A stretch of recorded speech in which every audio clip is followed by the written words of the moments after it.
Saat sangat menderita, saya memukul dinding sejak bangun pagi. Rasanya hidup 5 menit pun saya tidak sanggup. Merasa tidak menjalankan peran apapun dengan baik. Sebagai istri, saya tidak baik. Sebagai anak, saya juga tidak baik. Sebagai ibu juga tidak baik.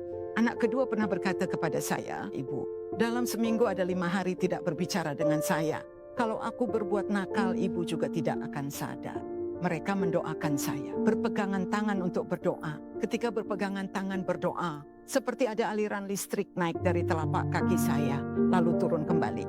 Lalu kedua tiba naik lagi, lalu turun lagi. Saya berpikir, malam itu semua orang pasti merasa tersetrum, bukan?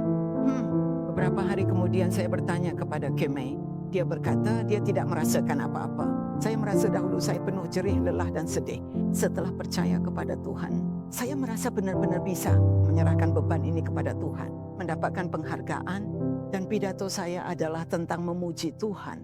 Karena saya merasakan anugerah Tuhan yang sangat melimpah. Jalan hidup yang Tuhan berikan kepada saya juga berbeda.